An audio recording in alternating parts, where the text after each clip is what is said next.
고린도전서 5장 9절에서 13절 말씀을 보도록 하겠습니다. 내가 너에게 쓴 편지에 음행하는 자들을 사귀지 말라 하였거니와 이 말은 이 세상에 음행하는 자들이나 탐하는 자들이나 속여 빼앗는 자들이나 우상 숭배하는 자들을 도무지 사귀지 말라 하는 것이 아니오. 만일 그리하려면 너희가 세상 밖으로 나가야 할 것이니라. 이제 내가 너희에게 쓴 것은 만일 어떤 형제라 일컫는 자가 음행하거나 탐욕을 부리거나 우상 숭배를 하거나 모욕을 하거나 술 취하거나 속여 빼앗거든 사귀지도 말고 그러한 자와는 함께 먹지도 말라 함이라. 밖에 있는 사람들을 판단하는 것이야 내가 무슨 상관이 있으리오마는 교회 안에 있는 사람들이야 너희가 판단하지 아니하랴. 밖에 있는 사람들은 하나님이 심판하시려니와 이 악한 사람은 너희 중에서 내쫓으라. 아멘. 오늘 이 말씀을 가지고 교회의 순결과 세상과의 소통, 교회의 순결과 세상과의 소통이라는 제목으로 같이 은혜를 나누기를 원합니다. 우리가 만나고 있는 사람들은 주로 예수를 믿는 사람들입니까? 아니면 예수님을 믿지 않는 사람들입니까? 거의 대부분이 아마 신앙생활하면서 믿는 사람들과 가까이 하지만 믿지 않는 사람들과 친했던 사람들도 멀어지는 경우가 있습니다. 우리가 제일 친한 사람은 누구예요? 예수를 믿는 사람입니까? 예수를 믿지 않는 사람입니까? 제일 친한 사람도 교회 성도이거나 믿는 믿음의 친구일 가능성이 상당히 높습니다. 저도 제 주변에 목사님들이죠. 주로 목사님들이거나 성도님들입니다. 대화의 내용이 비슷하고요. 또 주제도 비슷하고 관심사도 비슷하고 또 신방을 가도 믿는 성도들에게 주로 가고요. 그래서 전도할 기회가 그리 많지 않습니다. 전도하러 주변을 돌아다녀 봐도 대부분이 다 교회를 다니던 사람이거나 지금도 다니고 있는 사람들입니다. 믿지 않는 사람을 만나더라도 안티가 많더라고요. 요새는 안티가 많아. 모르는 게 아니라 기독교를 너무나 잘 알고 또 비판하는 사람들을 참 많이 만나게 됩니다. 신앙생활하면서 우리의 교제의 폭이 교인들로 이렇게 믿는 사람들에게로 줄어드는 그 이유는 무엇일까요? 여러 가지 많은 이유가 있을 것입니다. 근데 믿는 사람이요? 편해요. 믿는 사람들과 대화 나누는 게 편합니다. 편하기 때문에 편한 사람들과 우리가 만나려고 하지 않습니까? 그래서 내 신앙도 이해해주고 내가 쓰고 있는 신앙적인 언어도 용어들도 이해하고 또 공감해주고 그렇기 때문에 편하죠. 또 주제도 비슷하고요. 믿지 않는 사람들은 뭐 술, 담배를 하자 그런 뭐 여자분들은 그런 경우는 없겠지만 남자들 같은 경우는 술, 담배라든지 담배설 이런 게 좋지 않은 이야기들 또 내 신앙을 또 조롱하거나 비난하는 사람들을 만나게 돼서 불편하죠. 불편해서 만나지 않으려고 합니다. 우리는 세상에 밖에 있는 그리스도인들은 아니죠. 우리는 세상 밖에 있는 그리스도인들이 아니라 세상 속에 살고 있는 그리스도인들입니다. 그렇기 때문에 예수님께서도 너희는 세상의 소금과 빛이라 라고 말하고 있어요. 세상 속에 있는 빛이요 세상 속에 있는 소금이라 라고 말하고 있습니다. 세상 사람들 속에 둘러싸여서 빛을 발하고 소금의 역할을 감당하는 것이 바로 그리스도인들인 것입니다. 그래서 계속해서 교회 밖에 있는 사람들과도 우리는 교제를 나눠야 됩니다. 그렇다면 성경적으로 죄를 짓는 사람들, 세상적으로 세상 속에 있으면서 예수 밖에 있으면서 교회 밖에 있으면서 죄를 짓고 사는 그들과도 우리는 교제를 나눠야 되는가? 교제를 나누라라고 말하고 있어요. 그들은 구원을 받아야 될 죄인이기 때문인 것입니다. 예수님을 믿어야 될 사람이기 때문인 것입니다. 사도 바울은 오늘 본문에서 두 가지를 권면하고 있습니다. 교회 안에서 음행하는 사람들, 죄를 짓는 사람들은 교제를 끊으래요. 먹는 자리까지 같이 가지 말래요. 그러나 세상 속에서 세상의 방식을 따라 사는 사람들을 향하여서는 관계를 끊지 말라. 그들과의 관계를 끊지 말라라고 말하고 있습니다. 그들이 사는 삶의 방식이 다르다고, 우리와 믿음의 삶의 방식이 다르다고 그들과 관계는 끊지 말라라고 말하고 있습니다. 9절과 10절의 말씀을 보게 되면 내가 너희에게 쓴 편지에 음행하는 자들을 사귀지 말라 하였거니와 이 말은 세상에요. 세상에 음행하는 자들, 탐하는 자들, 속여 빼앗는 자들이랑 우상 숭배자들을 도무지 사귀지 말라라는 말은 아니라는 거예요. 교제를 끊으라는 말은 아니라는 거죠. 만일 그리하려면 너희가 세상 밖으로 나가야 된다라고 말하고 있습니다. 그들과의 교제를 끊지 말고 오히려 그들이 구원의 대상이기 때문에 관계를 가지라, 교제하라라고 말하고 있습니다. 그러나 교회 안에서 음행과 같은 믿음의 형제들 가운데 마땅히 끊어야 될 죄악을 끊지 않고 회개하지 않고 돌이키지 않고 자신을 변화시키지 않고 있다면 판단해서 징계하라라고 말하고 있습니다. 교회 밖에 있는 사람들은 하나님이 심판하실 것이지만 함께 교회를 이루고 있고 공동체를 이루고 있는 사람들 가운데 죄를 짓고 있는 사람에 대해서는 그 죄에서 회개하고 돌이키지 않는 사람에 대해서는 권징하라라고 말하고 있습니다. 그렇다면 교회 안에서 징계를 받아야 될 범죄는 뭘까요? 교회 안에서 징계를 받아야 될 믿음의 사람으로서 마땅히 끊어야 될, 우리가 그 죄악을 끊어야 될 죄악들은 무엇으로 예를 들고 있습니까? 11절의 말씀을 보게 되면 이제 내가 너희에게 쓴 것은 만일 어떤 형제라 일컫는 자, 믿음의 형제라 일컫는 자가 음행하거나 탐욕을 부리거나 우상 숭배를 하거나 모욕을 하거나 술 취하거나 속여 빼앗거든 사귀지도 말고 그러한 자와는 함께 먹지도 말라라고 말하고 있습니다. 성찬에도 참여하지 못하게 하죠.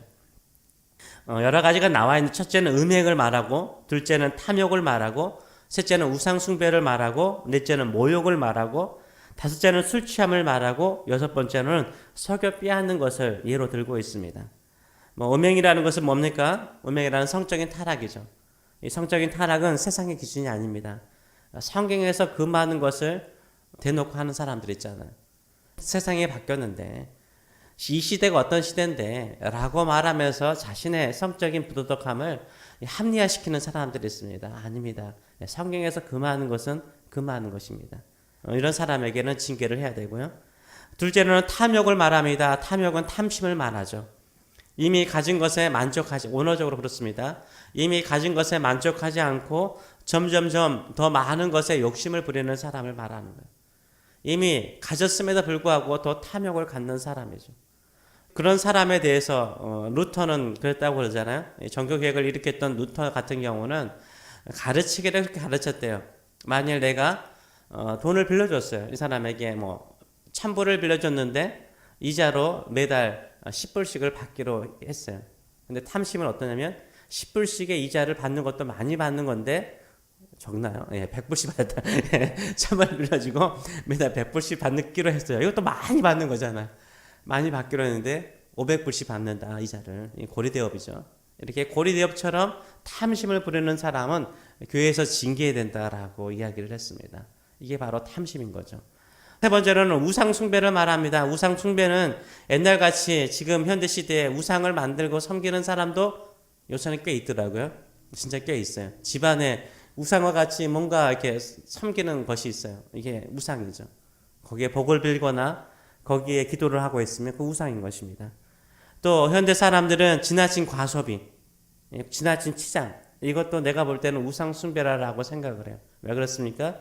내가 치장을 과하게 하고 내가 많은 것을, 좋은 것들을 사면은 부유하게 될 것이다, 복을 받을 것이다 라고 생각하는 것, 이것도 우상 숭배에 해당되는 거죠. 요새는 과학기술이 발달하였습니다. 그래서 과학기술을 맹신하는 사람들이 있습니다. 지나치게 그것을 의지하는 사람이 있어요. 이런 말 하기 참 그렇지만 셀폰을 성경보다 오랫동안 들고 있으면 이것도 우리가 우상 숭배와 비슷한 죄를 범하고 있다라고 생각을 해요. 과학기술을 맹신하는 것, 빠져있는 거죠. 그리고 성공이나 출세를 바라보는 것, 이것도 현대적인 의미로 보게 되면 우상 숭배에 해당되는 거죠. 또 모욕, 이 모욕이라는 것은 언어적으로 욕을 잘하는 사람이에요. 교회 안에 들어오시면 욕을 잘 안 하시죠. 근데 입에 담을 수 없는 이 욕들을 행하는 사람이 바로 언어적으로 모욕하는 사람이에요. 이것은 사람들을 욕을 통해서 저주하는 거예요. 이 저주하고자 하는 말을 하는 사람에게도 교회에서는 징계감이라고 말하고 있습니다.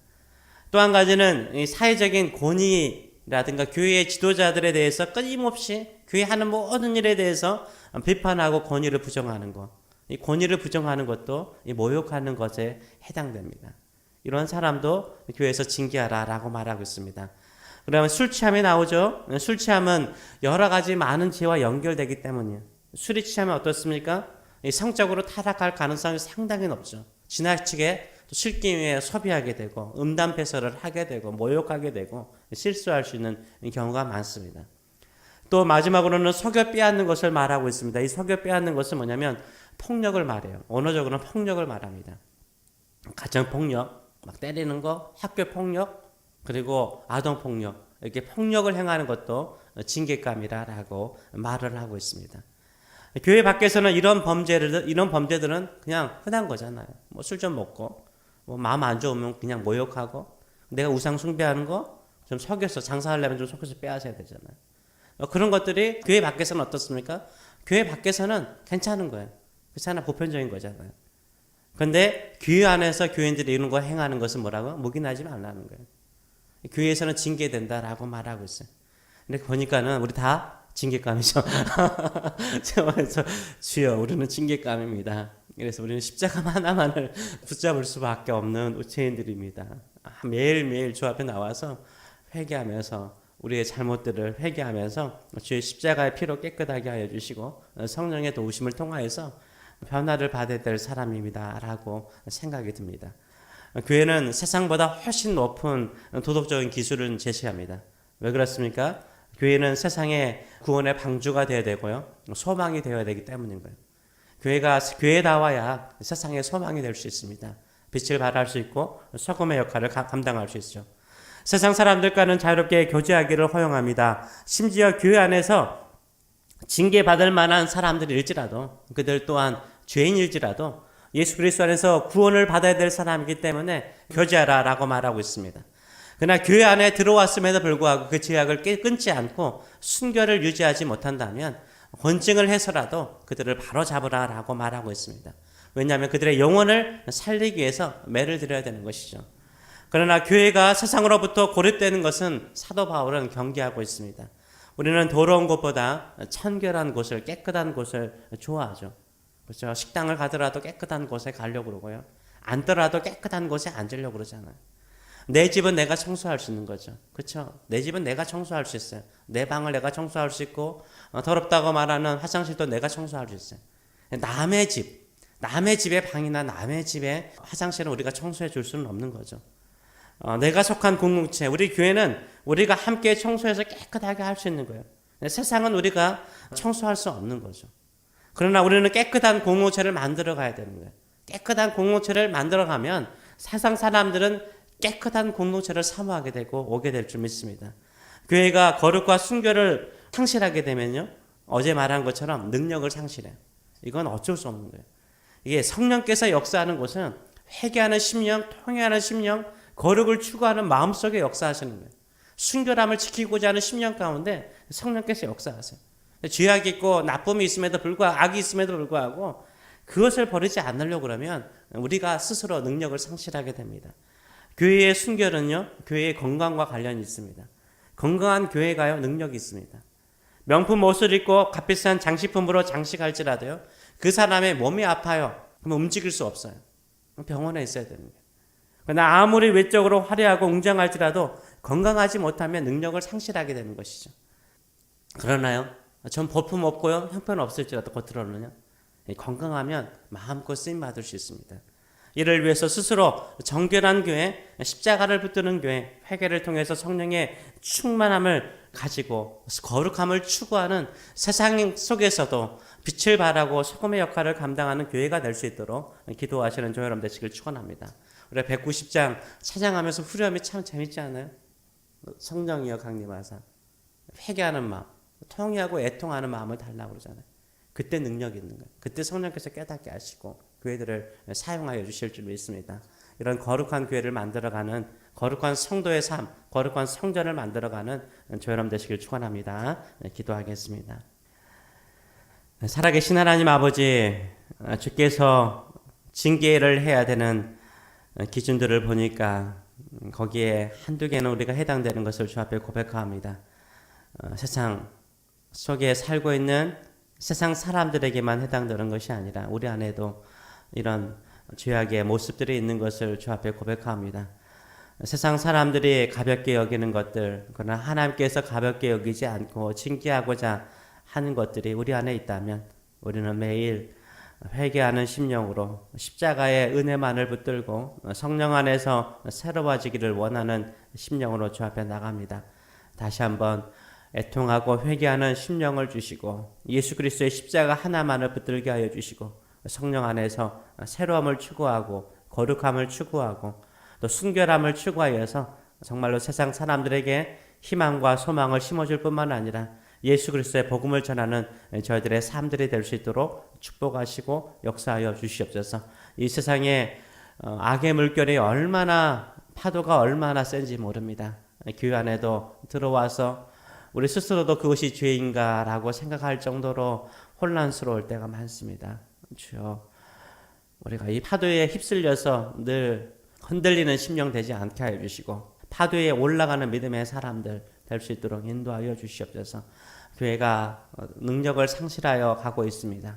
주여, 다시 한번 모든 교회들마다 회개하고 애통하는 심령으로 가득 채워지게 하여 주시고 예수 그리스도의 십자가의 능력, 보혈의 능력이 충만해지는 교회들, 그리고 성령 충만하여서 담대하게 예수 그리스도를 증거하는 거룩한 교회들이 많아질 수 있도록 축복하여 주시옵소서. 감사드리며 예수님의 이름으로 기도합나이다. 아멘.